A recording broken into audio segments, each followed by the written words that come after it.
this great PPP poll.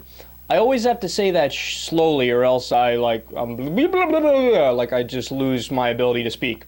So according to this new PPP poll on conspiracy theories, 9% of voters think the government adds fluoride to our water supply for sinister reasons, not just dental health.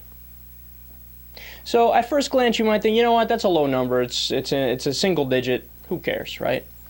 But that basically means 1 out of every 10 people you meet in your life thinks the government is putting fluoride in the water, presumably to make you sterile, I guess. They say they used sinister reasons in the poll, but the only conspiracy theory I've heard about that is to make us sterile. Now, that means 1 out of every 10 people see the fact that we're still having babies in tremendously high numbers, right? They know it's a simple biological fact that human beings need water to live. They look at those two things, that babies are still being born and people are still drinking water, and they go, no, there's a sinister thing, fluoride's making us sterile. What does that say about human beings? Seriously. 10% of us are that dumb? That dumb. To be fair, 9%. But really? Oh, it gets worse. Don't worry. 28% of voters believe Saddam Hussein was involved in the 9/11 attacks. 36% of Romney voters believe Saddam Hussein was involved in 9/11. Propaganda works. That one just shows you that propaganda works. 37% of voters believe global warming is a hoax. Republicans say global warming is a hoax by a 58% to 25% margin. 58% of Republicans say global warming is a hoax. Democrats, only 11% of Democrats think it's a hoax. Independents are more split. 41% say it's a hoax, 51% say it's not a hoax. 61% of Romney voters believe global warming is a hoax. No, see that one right there, this might be the biggest one to me. Because, look, I understand that the appeal of conspiracy theories, because people, they could be somewhat convincing depending on which particular one you're talking about, and it makes people feel like they have a truth that other people don't have. And by the way, I don't lump all conspiracy theories in with just the same term, because some conspiracy theories, it turns out over time, have been true.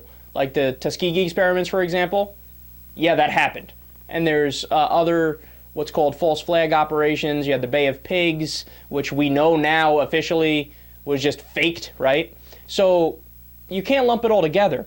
But for 37% of voters, 58% of Republicans, 61% of Romney voters say global warming is a hoax.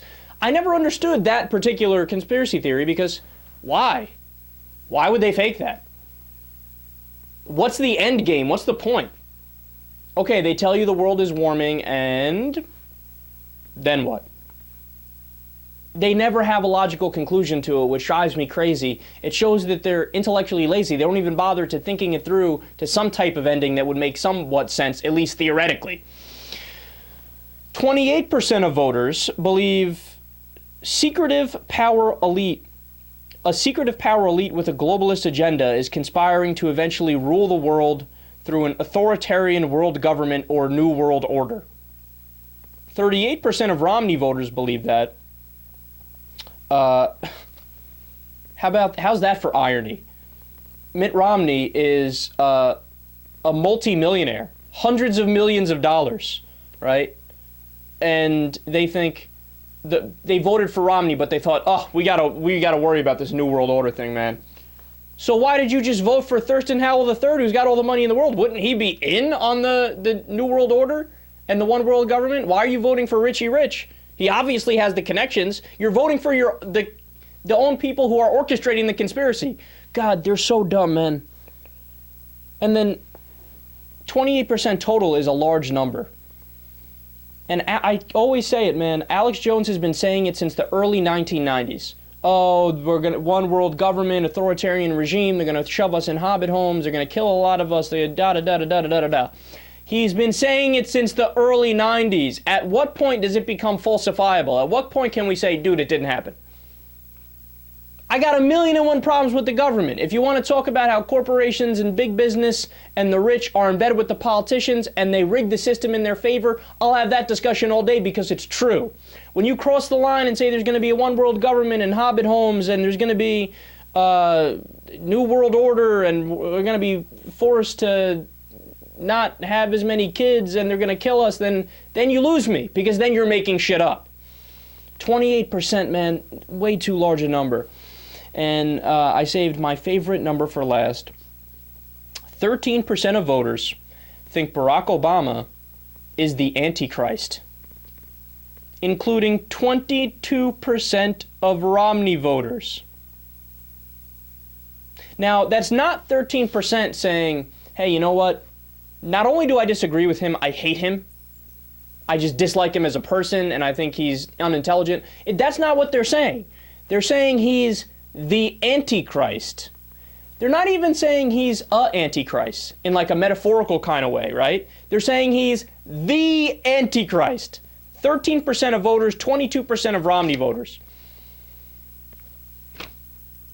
We're surrounded by dunderheads.